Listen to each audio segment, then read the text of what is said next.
and welcome to the last only for this year episode of Fullfunnel Live. And as promised, we want to wrap up 2023 with you guys. We promised to bring some beers to celebrate this fantastic year, despite of all the economic, let's say, circumstances, layoffs, etc. I believe still it was a good year.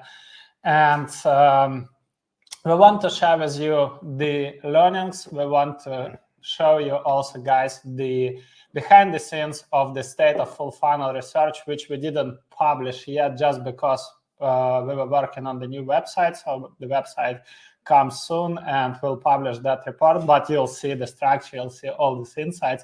Plus, based on that research, we want to share with you a few, let's say, lowest hanging fruits that you guys can implement to accelerate revenue next year. Like the tiny activities that, let's say what we love to say, 20% of these activities that can drive 80% of the results. Small things that lead to a huge success. We're again broadcasting from still sunny and warm Valencia, and let us know, guys, where you all joining us from. Share in the chat, please. And I would quickly share the agenda. So we're going to share with you the insights from the research. We'll show you some diagrams about the top challenges. We'll discuss the root reasons behind these challenges, some observations that we saw while working with B2B companies this year, and then we'll proceed to these low-hanging fruits. Stay tuned because we'll show you the examples. I believe, from my personal experience, these small things actually, for many organizations, they are huge wins. They are like breakthroughs. So for lots of you, if you implement at least one of these recommendations, that could be fantastic. So we have people from London, Belgium. Hello. Portland. Cool. Good to see all of you guys. One thing that I believe, Austin, good to see you. Before we'll kick off, before we'll share with you the data from our research, I think that it makes sense, Vlad, to kind of validate if something has changed with today's audience. Do we see the same insights, or let's say the same challenges? So, guys, please vote. You can select multiple options. What we want to ask you to do, select the top 3 elements of your go-to-market strategy that should be improved in 2024.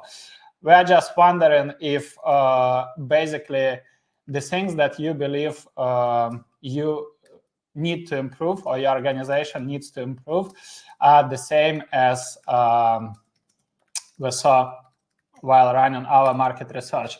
You have multiple options, so just select 3 and vote. And this is anonymous, so obviously nobody collects this data. And while you guys are voting, click on poll, please, because probably not. And click open.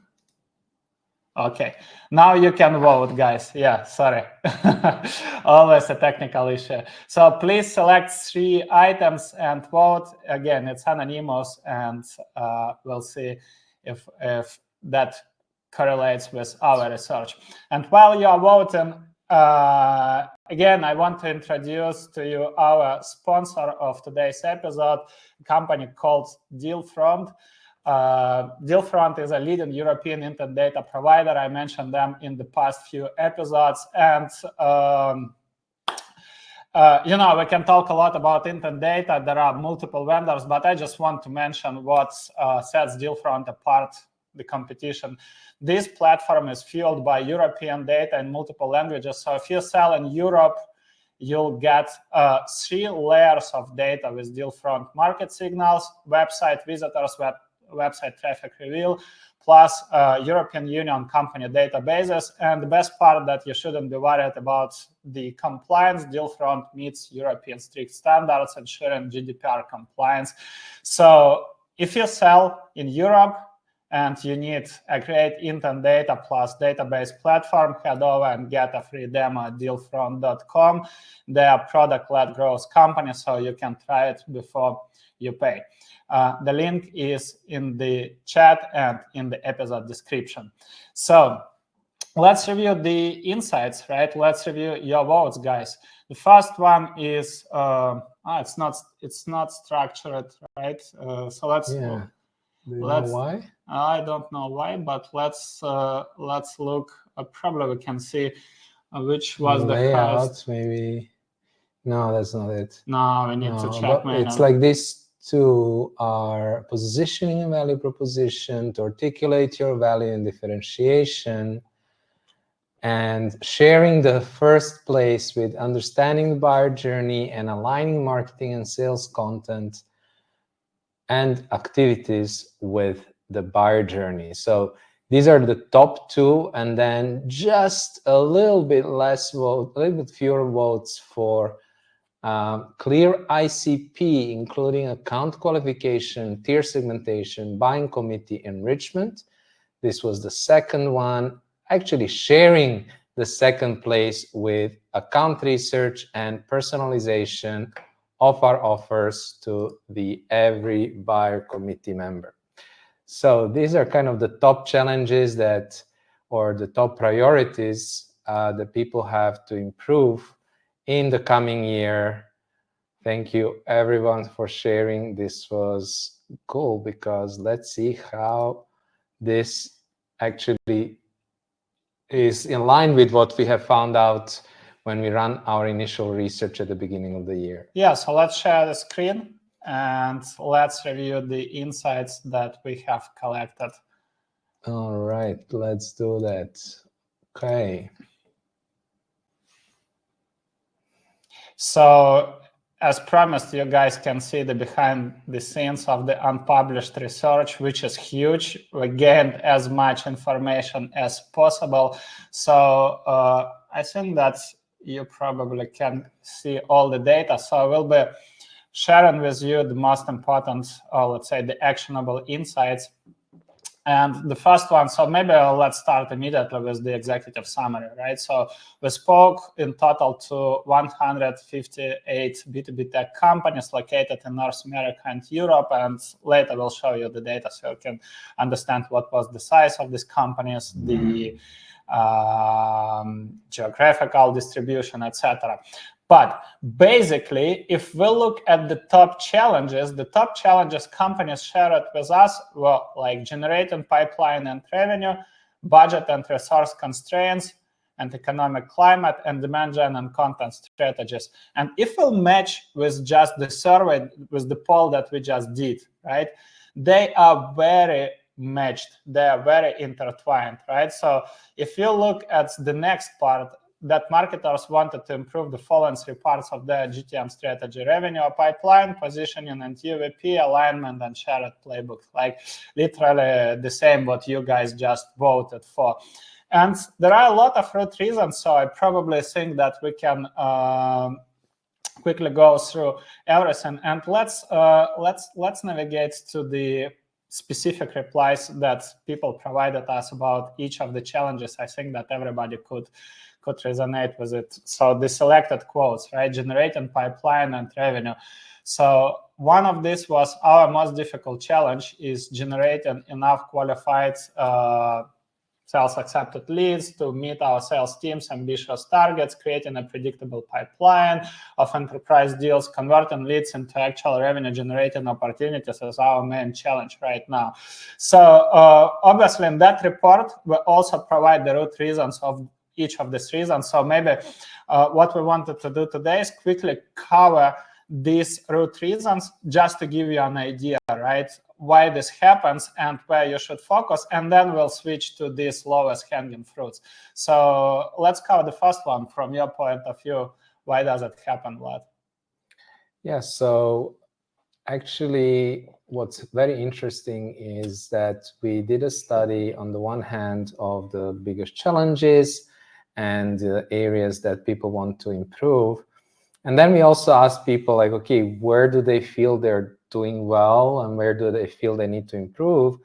and where does their budget go? And I actually found that responses to that question gave us some insight into the root reasons of why this happens. So let me just scroll this. Yeah, so what's very interesting to see here in this table is that what people, participants of the survey, which were mainly marketers from market, let's say managers, directors, VPs and CMOs from, let's say, B2B SaaS companies with high ACV, that was kind of the majority of them from North America and Europe, what they voted to be their best, let's say, good to excellent when it comes to their go-to-market strategy, elements of their marketing, was by far demand capture. Also, this is where the majority of their budgets went, right?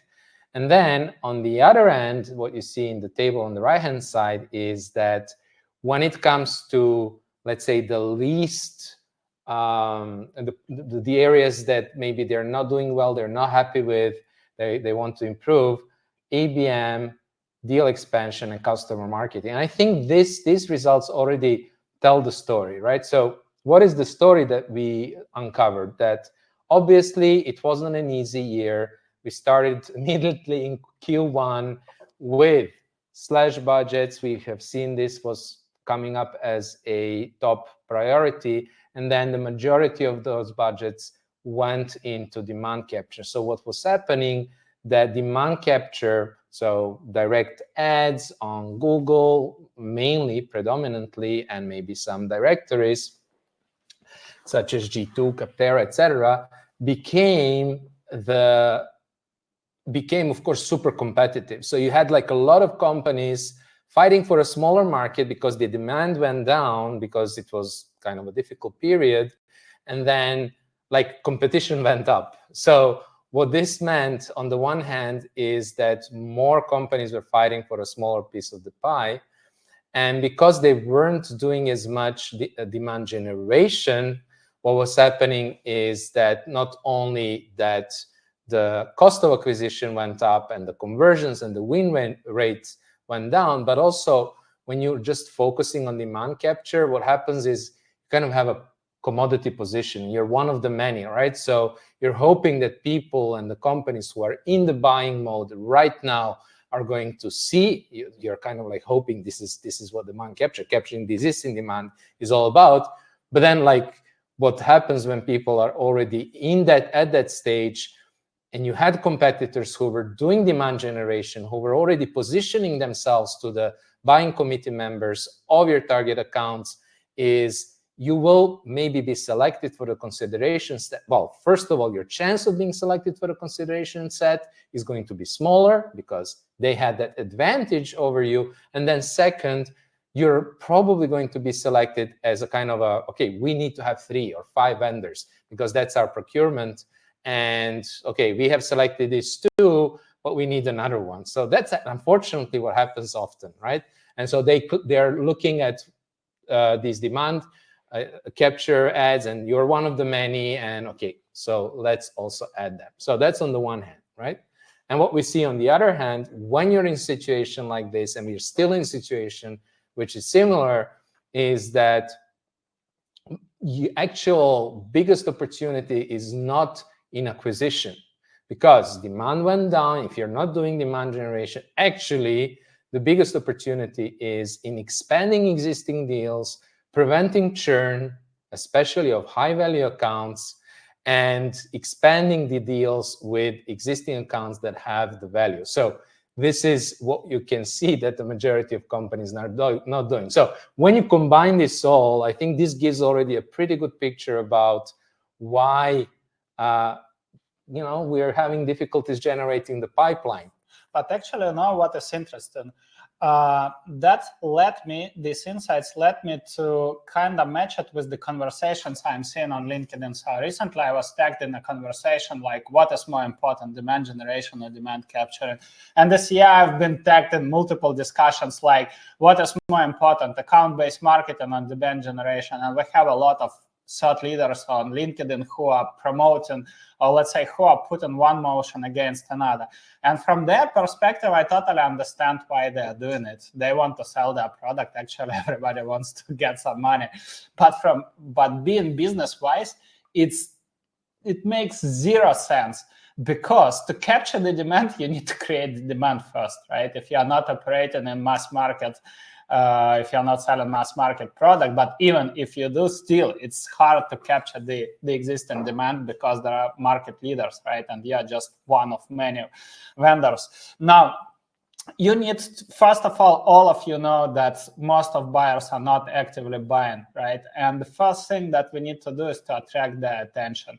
Then this is basically what awareness stage, that's why it exists, right? That's why we do brand awareness activities. Next we have demand generation, is basically the top-notch content that helps us to make sure that our prospects consider to buy our product.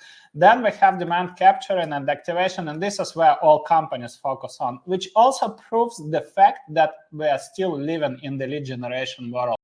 A lot of companies want to sell right now, and they have this unrealistic, sales targets, pressure, and that's why they still a lot of companies play the MQL games, lead route and all of this things, ignoring that every business needs to have a holistic or cohesive system, which we call full funnel marketing, from creating brand awareness to actually client success and expansion. Now, that being said, we wanted to share with you these lowest hanging fruits, right? The things that are really easy to implement and that would move the needle in your organization. So if we'll show you this simple diagram, that's basically this, let's say, lowest hanging fruits. It's what? Oh, okay. Yeah. So we need just to match the screen. Yeah. Okay. So the 10 simple activities that you can use, right?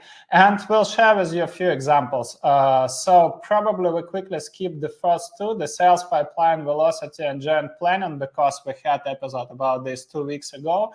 And small revenue teams. Maybe I think if you'll just very briefly describe this just in a few words, what's the point of doing these activities, then we'll move to the points 3 and 4. Yeah, I think when it comes to the first one, sales line pipeline velocity analysis and revenue analysis, a lot of what we see, a lot of teams in the way that they're approaching their marketing is they are planning a bunch of activities for next year, right? And actually skipping this step where by just focusing on analyzing the pipeline velocity, that gives you insight in not only how much, let's say, pipeline you were getting from different sources, how much pipeline and revenue you were getting from different sources, or using that as maybe a way for you to project revenue for the next year. You can actually drill down to understand, okay, if we compare these two channels or these two segments or these two, let's say, account tiers, that whatever you're comparing and studying, now they may seem like one channel may seem on surface better than the other because, I don't know, generated more opportunities. They were approximately of the same size, right? But if we dig deeper and we understand that maybe one of those channels had that looked better, had also a longer sales cycle, just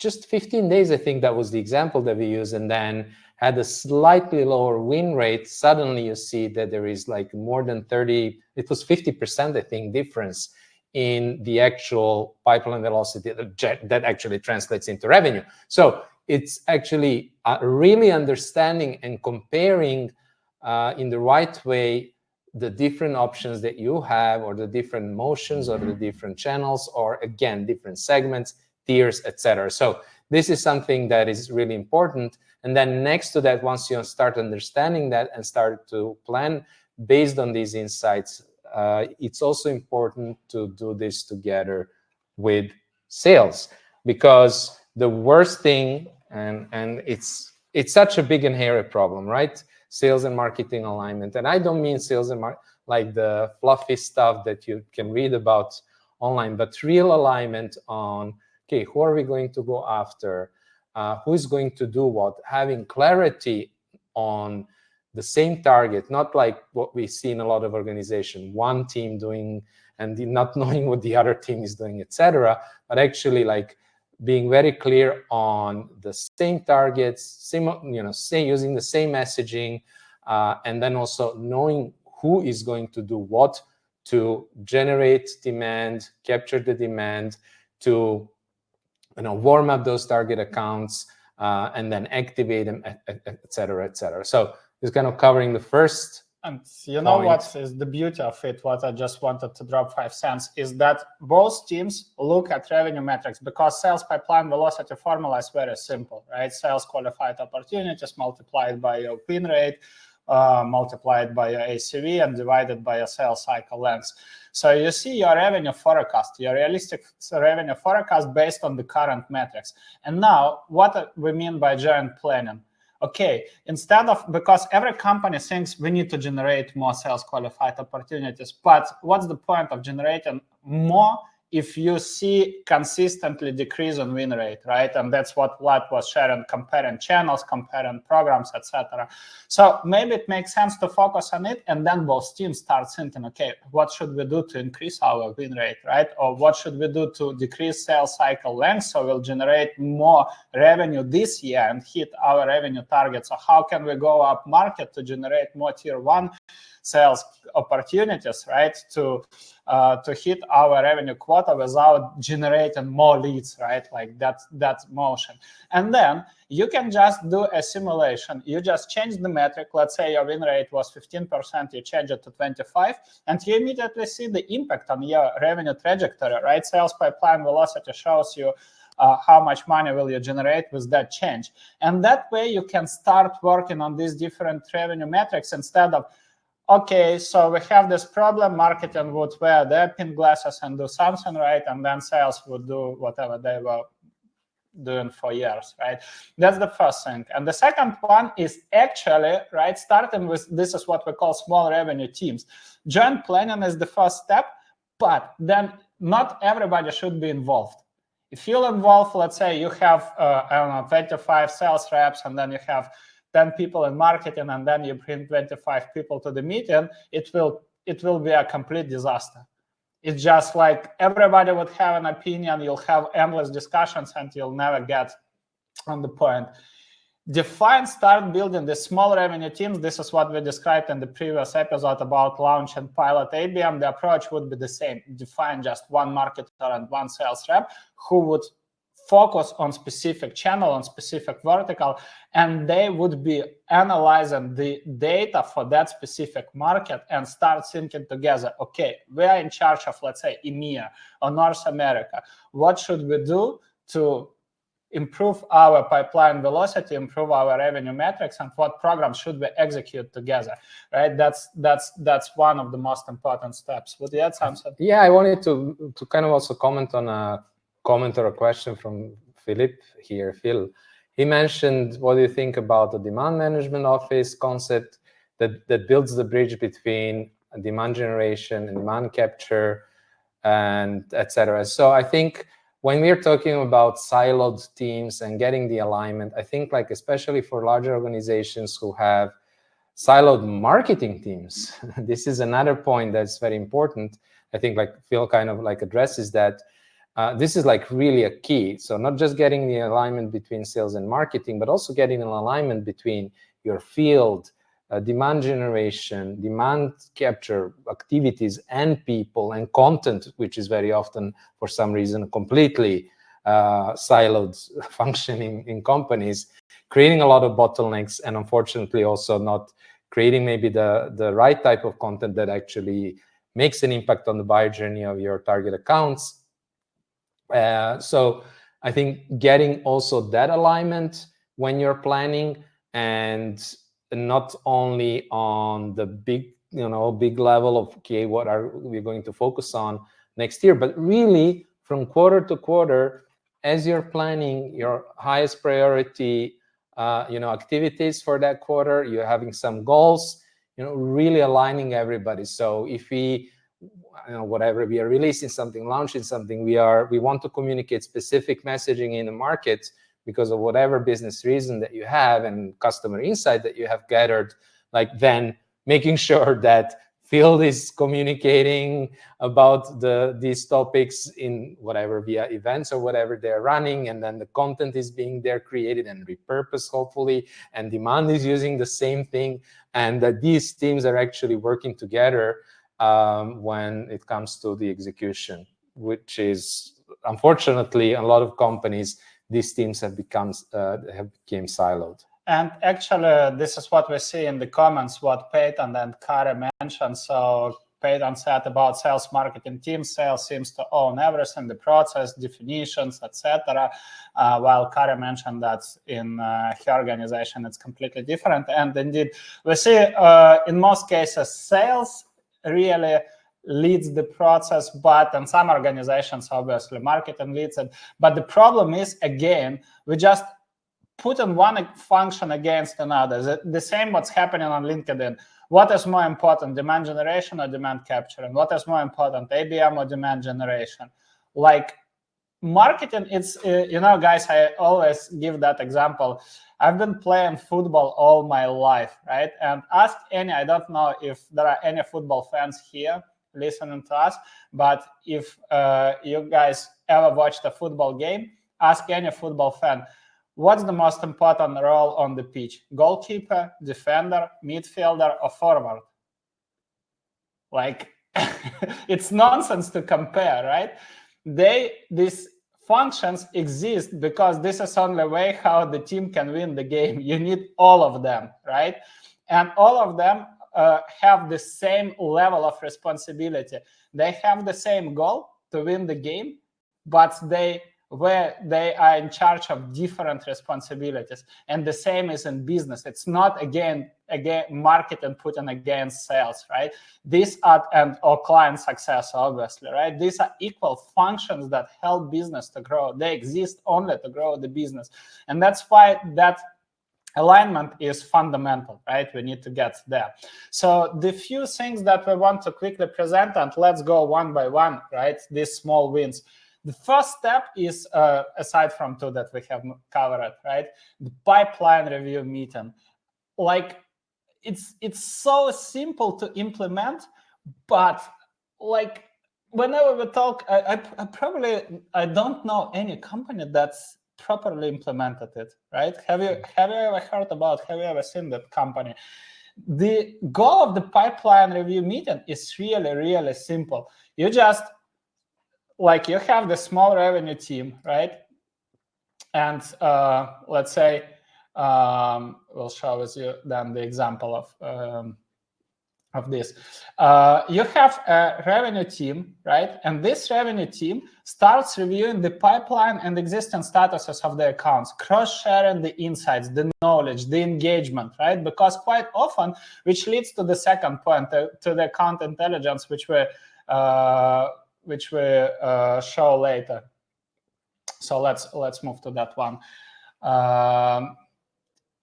A lot of companies simply don't cross-share the interactions with target accounts. So salespeople don't know that, let's say, an account signed up for a webinar and engaged like with a specific content, right? Marketing is not aware. Marketing is running, let's say, awareness ads to the accounts that's currently on the later stages of the pipeline, right?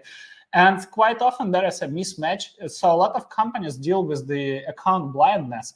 And the point is that every week, this small revenue team should review the list of target accounts and the pipeline and just simply plan the next, share the insights. Okay, this is what I have gained about these accounts, right? This is the current status.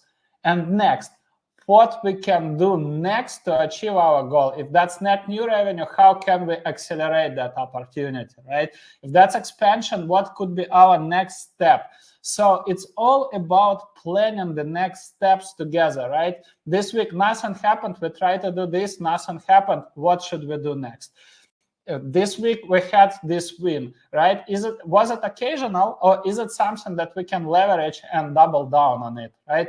These are the core insights, but obviously for this reason, you need to establish a culture of I will use marketing slang of establish an account intelligence, but basically just explain it in a simple words, collecting all the information about all communication and interactions with the account in one place, right? Like you can see here, you just simply open that card, you see the account, and you see all the interactions. Okay, this what has happened, right? This was the engagement, contact, like, target contact. I obviously just blurred some confidential information, but just to give you an idea, right?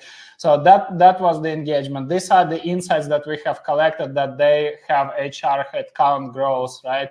And that anytime anybody in the organization can open that card and understand what's happening with that account, what were the interactions. This is so simple but so essential, right? And then when we cross-share these insights, next step is basically what should we do next, right? What activities should we do? And then marketing stop, and that's the answer to the question that Peyton mentioned, right? Marketing stops being on-demand function, right? When sales, hey, create this deck, hey, do this for me. Marketing, just because they feel the pressure, they start doing like some lead gen activity, something like, okay, let's create this product pitching webinar, right? And we'll pitch our product and then send all the sign-ups to sales. In that case, both teams start thinking in terms of revenue and also buyer experience. And that's essential in that playbook. What would you add? No, I'm just reflecting on the discussion. We have an amazing discussion, guys, who are listening here in the comments about sales and marketing alignment.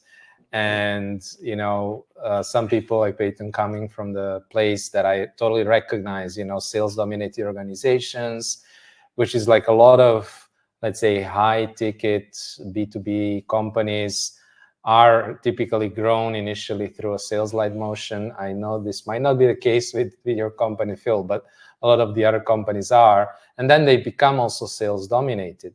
And the functional marketing is kind of like an order taker, you know, doing, like you said, glorified BDRs, right? And doing some lead gen.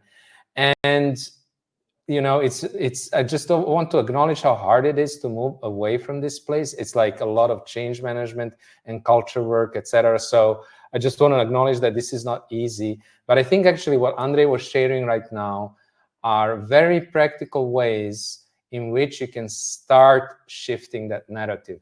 And what I mean by that is that at the end of the day, sales only understands results, right? That's how they are thinking. That's how they're being compensated. So we need to be able to also demonstrate those results. And the only way for us to create and demonstrate those results is by starting to work together. So one way or another, the small team idea is finding a sales champion, somebody from sales that you can work with. And then what Andre is sharing here is getting a view of that account, like through these pipeline review meetings and having one place where you share all these insights about this one account in one place, and then actually planning. So we're not doing, you know, siloed planning of content work versus demand gen work. No, we're actually looking at the accounts that are currently in the pipeline or coming into pipeline, and then planning concrete activities, content, and campaigns to move those accounts further, right? So it's a very practical way to start addressing this big and hairy problem that I totally get, right? And once you kind of get the initial results, start demonstrating, then you can grow from there. There was a great video about how one guy started a dancing party on a music festival, and it was basically one guy who started dancing alone, and then another person joined, then another person joined, etc. So actually, they ended up with a big dance party. And this is the role of, you know, that change agent or a champion that you start working in from sales, starting with the small wins and then growing from there. And just like sharing what we know works, and because we know it's a very difficult. Yeah, and I actually, what I like a lot about our Fullfunnel Live, because the conversations that are happening during our episodes in the chat, they are much better than the conversations that are happening on LinkedIn. So cheers to this. Cheers, everybody. Yeah. Okay, so really cool. So while some of us talking, we are reading the chat, and yeah, you guys are absolutely right, and especially Alessandro, you made me smile. And yeah, if CMO is a founder and has, let's say, he's old-fashioned, all about lead generation, nothing will happen, of course. Anyhow, let's move to the next pillar. And next pillar is personal CRM. And this is something that like we highly recommend everybody to implement. The personal CRM is not the CRM that you have in HubSpot and Salesforce, etc. Just a simple spreadsheet, and or you can use Notion. We are big fans of Notion. But let's say to simplify the things, you can use the spreadsheet where you put all the target audience you need to engage with, because, you know, as a rule of thumb, we always promoted that your target audience is not limited by your ICP. You need to engage with thought leaders, you need to engage with the partner brands, you need to engage with the industry communities, and you need to engage with so-called engagers. Why? Because this is the way how you can stay top of the mind of your ICP. This is how you can regularly appear in their newsfeed, right? This is how you can continue nurturing and stay top on their mind, right? But at the same time, it also helps you to do systematic engagement. A lot of people talk on LinkedIn about building relationship. It's just probably every third post on LinkedIn is all about, it's either about delivering value constantly, right? Or building relationship with your target audience. The only question that we're always asking is like, okay, that sounds smart, but what you're exactly doing, right? For us, it's all about non-sales touch points, all being relevant, all indeed the way how you build relationship with friends, right? With your circle, with your community, the same is here. And what is really important here is consistency. And that's more a simple, you know, personal CRM helps you to sort your list by the last engagement. So you consistently re-engage with the target people. And that is especially important if you have a joint account development playbook, when marketing engages with one part of the buying committee and sales engages with another part of the buying committee, right? So you always connect and engage with these people. A lot of people think that engagement is all about, you know, just sending this like 21 how do they call it, right? Sales cadence, 21 emails, phone follow-ups, etc. And if nobody replies, okay, so let's get rid of that account and move to another one. Now, the relationship doesn't happen that way, right? So the fact also, something that we try to explain all the time, the fact even if you have a super clear ideal customer profile, if you have implemented even our best practices of like sourcing engaged accounts from demand gen and intent data, right? The fact that you decided to market and sell to them now doesn't mean that they're ready to buy right now, for multiple reasons, right? But it also doesn't mean that they won't have a need in the next 3 to 6 months. So that's why you need to cultivate that relationship. And that single spreadsheet that we use for years is the best way how you can do it. You just create your personal CRM. This is something that HubSpot is not really good for, or Salesforce is not good for, right? And you simply track the last engagement, you make some notes out of the conversation, and you plan the next steps, as you can see in these two examples, right? For marketing and for sales. Would you add something? No, I think there is like a lot of questions that might be going through the audience's mind when it comes to this. Like, should actually marketing be engaging with the buyer? Isn't that a sales job? Isn't that something that sales should do? And like, what about these thought leaders, etc.? I think maybe it's important to address this very briefly. When you're going after your decision makers alone, well, first of all, they're most difficult to reach. They're most difficult to get their attention. Sometimes even the decision maker is actually not the person, might be the person who is signing the contract, but they might not even care about the specific problem you're solving, a specific solution that you have for that problem. They're usually, if they are like more an executive level, they might be interested, you know, at how the category of your solution is going to impact the strategic priorities, and does it fit in their strategic priorities of the coming whatever 3 to 5 years or whatever their horizon is, right? So that's kind of first to understand. And then also buyers, like you had this amazing discussion here in the chat, your peers with each other, you trust each other, like you trust each other much more than you trust vendors. And it's the case with every single buyer, right? So you trust some people, and these are your peers. These are maybe thought leaders, experts who you follow, whose podcasts you listen, who you follow on LinkedIn, etc.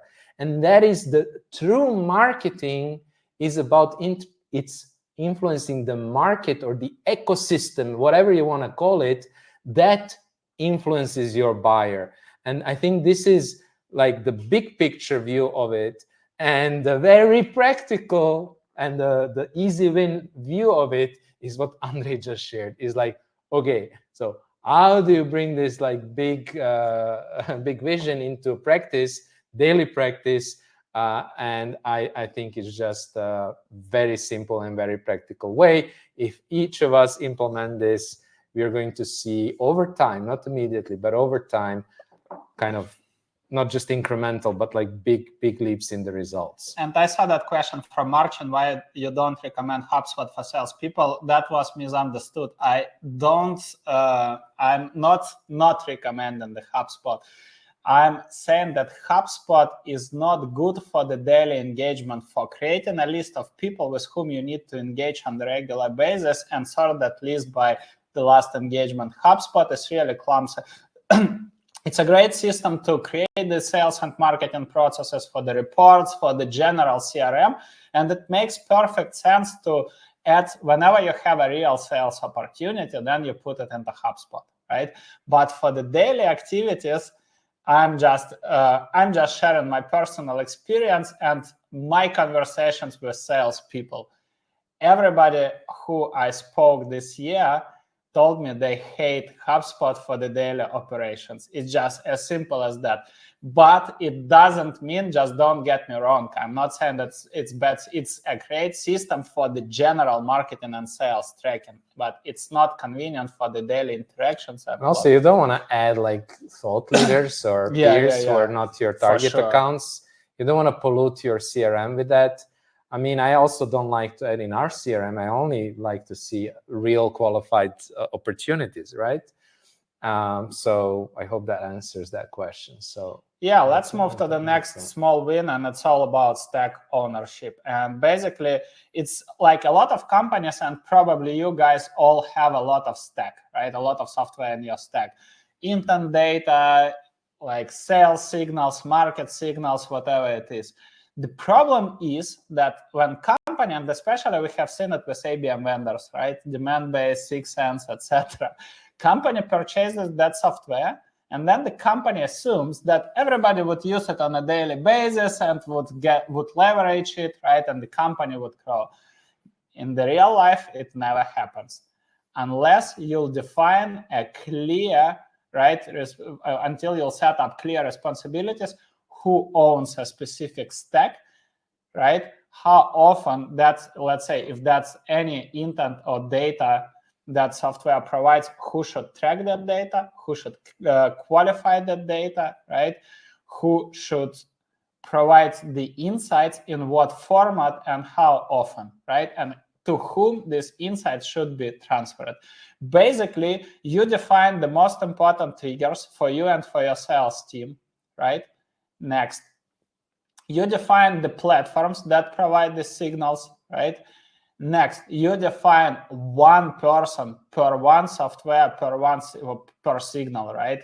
Depending, because let's say in this case you see different software, right? And sometimes ZoomInfo, for example, can provide you multiple insights, right? And maybe it makes sense to split it, but just to give an idea. So you define an owner of a specific trigger or insight, right? And then you define the tracking frequency and create a very detailed SOP. Like in this case, you see like a screenshot from our SOP, I mean our internal SOP for tracking the intent data, where you explain how it should be tracked, right? How the data should be qualified, how the data should be transferred, how the daily process looks like, the login information, the example of the report, how the data should be qualified, etc. Right? These are the essential things. Until these are the basics, right? But like bear to me that most companies never ever thought about it. And that's the simple process. When somebody starts tracking it, qualifying and providing to the revenue teams, it already moves the needle. It could be a huge breakthrough. I mean, I think like just to put this in context, I mean, every day we as a very small company see amazing target accounts that spend not like coming to a blog and bouncing away, but spend maybe 15, 20, and very often like hours, like 1, 2, 3 hours, multiple people from those target accounts engaging with our content, visiting high intent pages, visiting webinars, live podcasts, whatnot, right? And are not yet reaching out to us. So what is happening there? We don't know, right? We know that they're probably looking for a solution like the one that we provide, but they're not yet reaching out to us, whether they're not ready, whatever the reason is. And this is exactly the point. If you don't have these clear owners who are going to go after and like make sure that we don't miss this information, you're going to leave a lot of money on the table. Because guess what? What happens is maybe they got a critical question from a colleague they couldn't answer. And if you haven't like proactively approached them and started building a relationship and having a conversation with them, well, you're never going to know, right? They're just going to assume maybe that, you know, that was like a critique I couldn't answer. Okay, I'm going to move on to a different vendor. Or maybe they have misunderstood something. Whatever the reason is, like you can be leaving a lot of money on the table by not doing this step. And we are talking about, you know, like a lot of our clients, we are talking about deals that are potentially worth, you know, 7 figures and more once they're landed, expanded, and over time, right? Still, you know, by just not doing this simple activity. Good. Let's move to other small wins, something that we wanted to share. And as you can see, it's like the recent message to staff or our team member from our client. And the simple thing, right? A lot of companies don't have a culture of cross-sharing the small wins, but small wins, it's exactly what keeps the momentum, right? It is exactly what motivates team to move forward. The simple example, like imagine you have a list of accounts and sales complain that they send connection requests are not accepted, right? Marketing runs ads towards these accounts, no engagements. They try to invite these people, you know, for the webinars or for the field events, no signups, etc. And suddenly these people start replying to you. Suddenly you have the conversations. It's not the sales opportunity, but you have the conversations. The door is open. Is it a win? Absolutely yes, right? And this is what you must share, right? Okay, we did this, and now we are getting this. This is what boosts the motivation. And a lot of teams, they it's like kind of our modern culture that we need to brag only about the huge wins, right? Oh, wow, so I just landed, I don't know, like I landed Microsoft as a client, right? Only when something like this happens, then I could share with my team. Now, all the small teams, and especially if you cross-share it inside your organization with multiple departments, with stakeholders, then you show that your marketing and sales programs are getting traction, right? A lot of people misunderstand traction is just like everybody thinks about the startup definitions, right? That it's all about revenue. No, traction is just like that what you are doing gets the positive signal from the positive feedback from the market, and you must cross-share it. The two things that you need to pay attention. First one, is it occasional small win, or is it something that you did and you can leverage it and build on it, right? Because if that's the second case, then you must think about how can you basically scale that activity. How can you double down on what works? And I think also for the leaders who are trying to implement change, who are trying to implement a new program with their team, also not just like making sure that the team shares those wins, but actually acknowledging those wins and showing the appreciation, I think goes a long way, especially because it's just like a human thing. Like we're doing something new, potentially, or doing something hard, doesn't really matter. So it may be like new or hard. We tend to avoid doing it. It's just like it's hard for us, right? And so when you're in that context, trying to implement a new program, change something, you know, a lot of discussions today about how do we change culture, how do we make sure that we do it in a different way than we are doing it today. Well, one big part of it is celebrating those small, well, first capturing them, making sure that people are sharing them, and then also celebrating them, making sure that people feel appreciated for it as well. I think this is an important one. And what you said as well is like, I think a lot of companies miss on this very simple thing. Is just like you can be focused on fixing the problems, or you can be focused on making sure that we do more of what works, right? And I think like a lot of companies miss the second one, right? So there is a lot of things that work, or when you start really looking at the small wins, you see that parts of it work, and if you miss those, you might throw out the baby with bathwater, as they say, and actually maybe quit completely an initiative or a program or a channel, whatever, without actually, you know, realizing, hey, we have here stuff that's working. Maybe we just need to tweak it, fix it, and scale what's working. And this is the way to go forward. And before we'll cover the two last small wins for you guys that we highly recommend to focus in 2024, I would love to answer Marcin's question, because this is something that we hear quite often. The first one, how do you know when a customer is ready to talk about sales? You probably won't like my answer, but the answer is very simple. They will tell you. Yes. They will book either a demo call with you, or discovery call with you, or they would reach out to you on any channel, email, LinkedIn, or whatever. Now, to answer your second question, how can we speed this conversation without being pushy? Now, the second answer, you also won't like it. The reality is that you can't push the buyers. They dominate the process now. It's like sales, they don't lead the process. Buyers have their own process.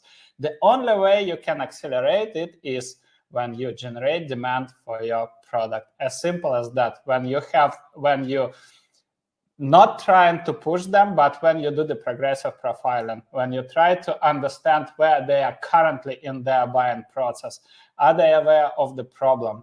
Are they like looking for solutions? Is it a priority or not priority for them? And there is no magic pill. Maybe you can find some lead generation gurus on LinkedIn that would say the opposite, but the reality is very simple. If the buyers are not ready to buy right now, or your product, or the challenge that your product solves right now is not priority for them, nothing helps. The only one thing that you can do is maintaining that relationship and continue nurturing with them. I told you probably won't like my answers. I'd just like to kind of add a nuance to that. I think the way that I like to think about it is like you should be there, like going into like, how can we speed it up? I think it's not maybe necessarily about speeding up, but not leaving money on the table. So what we were talking about, you know, their engaged accounts, if you let them be and you don't do anything proactively, you are missing, you know, you are leaving money on the table. So it doesn't mean that you shouldn't. Like the way that I like to think about it, offer them, always be there to offer them the next step, but leave them in control, right? You're there, so they're engaging. Okay, what is the logical next step? What is the logical step, the next, let's say, call to action that matches their level of intent? If somebody is just liking some content, well, maybe it's offering them more content. If somebody is, of course, like checking high intent pages, then it's having a discussion about, you know, the problems and solutions that you offer to them, right? So, but then it's not like being the mosquito that comes back and buzzes and tries to, sting your bite to the 100th time, are you ready? Are you ready? Are you ready? But it is like having those meaningful touch points, what Andre was earlier talking about, the non-sales touches and, the meaningful engagements. And then they might not reach out to you just yet, but in those conversations, what happened to me so many times, I'm sure it happened to you even more, would be like, you know what, by the way, as we are having a chat on LinkedIn or whatever, by the way, we could actually use, a provider like you. We're actually, struggling with this, and you made me think of this, and so we should probably talk. And it actually reminded me about two funny examples. The messages that I have received this year. So the first one is like, it was so ridiculous to see constantly. It was from the same vendor, which has a really good marketer, but probably not a good sales team. And their salespeople were constantly following me up with the same message. It was, hey, I saw you commented on Chris Walker's post. We do this and that. Let's book a demo. Like, what the fuck? Sorry, guys. like, where is the match between my comment and a need in your product demo? And the second one was even more ridiculous. It's like a company that invited me. They were hosting a mini summit for our target audience, and they invited me to give a keynote. It was a virtual keynote, and the next day I received it was a series of emails from their SDR. Hi, Andre, thanks a lot for attending our virtual summit. Hope you learned a lot. So, would you like to book a demo with us? I'm like. Crazy. And that's the problem. This is what people misunderstand, right? Not every click, not every engagement means the buying intent. And that's the answer to your question, Marcin, as well. If client comes to the webinar but doesn't want to meet, it means that they don't want to meet with you. As simple as that. Either your product is not priority right now for them, either they are not in the buying mode, and the fact that they come to webinar means that they are interested in the topic that you want to present. But that doesn't mean that you can't have a conversation with them about the topic of the webinar. That doesn't mean that you can not follow up with them and ask them about their feedback, and if they found something that they found worth implementing, you can't maybe offer them more. Doesn't mean that you can't offer them maybe more resources related to the topic that you discussed in. These are all appropriate, let's say, call to actions for that level of the buying intent, right? So this is what I want you to keep in mind. Always offer them the appropriate next step, but leave them in control.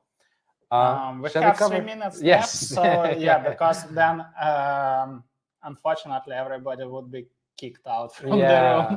I don't know how it's happening, but doesn't matter. So 2 more insights. The first one is very simple, and we won't dive into details because we had the episode as well. If you want to go to basically listen to that episode, find us on Spotify or on YouTube. YouTube probably better because we share the examples like today. But the key thing, a lot of companies never do a customer research, never speak with customers about how they buy, why they buy, what channels they use, what influence their decision, etc. If you, on your own, initiate this and collect a few insights and share it across the organization, you'll be treated as Caesar, probably. So you'll move the needle. Just believe me, when marketing team of that client, so you see the example right now, did these interviews and share it with sales, CRO told, guys, I want to kiss you and buy you all the gifts, right? These insights are priceless. So this is one of the lowest hanging fruits. Make sure that and I always say this, go-to-market strategy without customer insights is fraud. As simple as that. So you're just making the guesswork, right? So you need to sure, you must making sure that your go-to-market strategy, your marketing and sales programs are based on the customer insights, right? That you're going to the channels that your buyers are using for the research, for the education, etc. And the last one, probably let's quickly cover because we have 1 minute left. This is Vlad's favorite, reducing friction points. Okay, so before you log out, just let us know what you thought of the episode. I know we have 1 minute left. Thank you so much also for participating here. Just to address the last one, I think it's such a, for some organizations, such a low-hanging fruit. There's a lot of friction in for the people who are ready to buy and trying to reach out to you, has to do with too long forms that could have been replaced by account enrichment. It has to do with not being able, when you're qualified, being able to actually book a call with somebody who can answer your questions. It's about hiding the information, etc. One very practical thing that you can use is gather your sales and marketing people around the table and go through these steps and evaluate them together and think about, okay, what is here like easy to do and what is the friction and how can we remove it, okay? And that being said, let's say happy 2024 and Merry Christmas, guys. See you next year. Cheers. Take care. Cheers. Thank you. And bam. Okay, that was